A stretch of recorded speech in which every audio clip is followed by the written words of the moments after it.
Don Quixote by Miguel de Cervantes Saavedra. Volume 2, Chapter 15. Wherein it is told and known who the Knight of the Mirrors and his squire were. Full-size Don Quixote went off satisfied, elated, and vainglorious in the highest degree at having won a victory over such a valiant knight as he fancied him of the mirrors to be, and one from whose knightly word he expected to learn whether the enchantment of his lady still continued, inasmuch as the said vanquished knight was bound, under the penalty of ceasing to be won, to return and render him an account of what took place between him and her. But Don Quixote was of one mind, he of the mirrors of another, for he just then had no thought of anything but finding some village where he could plaster himself, as has been said already. The history goes on to say, then, that when the bachelor Samson Carrasco recommended Don Quixote to resume his knight-errantry which he had laid aside, it was in consequence of having been previously in conclave with the curate and the barber on the means to be adopted to induce Don Quixote to stay at home in peace and quiet without worrying himself with his ill-starred adventures. At which consultation it was decided by the unanimous vote of all, and on the special advice of Carrasco, that Don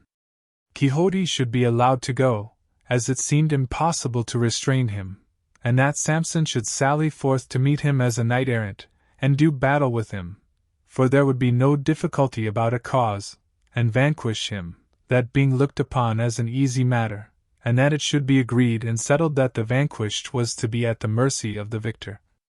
Then, Don Quixote being vanquished, the bachelor knight was to command him to return to his village and his house, and not quit it for 2 years,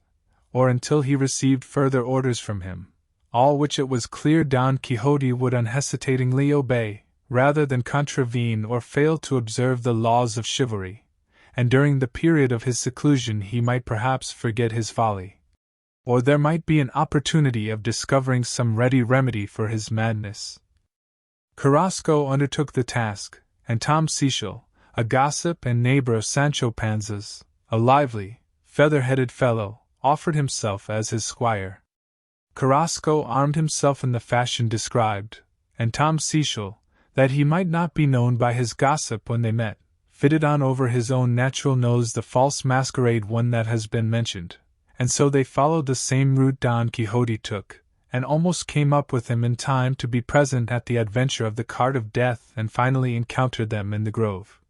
where all that the sagacious reader has been reading about took place, and had it not been for the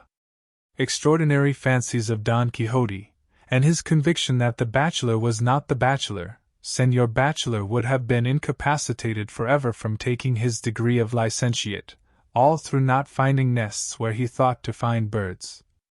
Tom Cecil, seeing how ill they had succeeded, and what a sorry end their expedition had come to, said to the bachelor,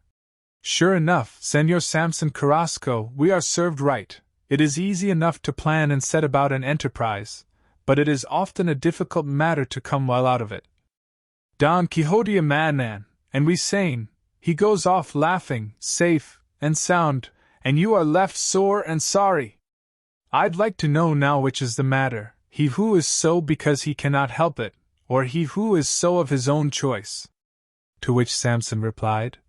"The difference between the two sorts of madmen is, that he who is so will be one always, while he who is so of his own accord can leave off being one whenever he likes."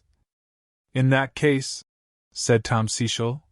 "I was a madman of my own accord when I volunteered to become your squire, and, of my own accord, I'll leave off being one and go home." "That's your affair," returned Samson. "But to suppose that I am going home until I have given Don Quixote a thrashing is absurd, and it is not any wish that he may recover his senses that will make me hunt him out now, but a wish for the sore pain I am in with my ribs won't let me entertain more charitable thoughts." Thus discoursing, the pair proceeded until they reached a town where it was their good luck to find a bone setter, with whose help the unfortunate Samson was cured.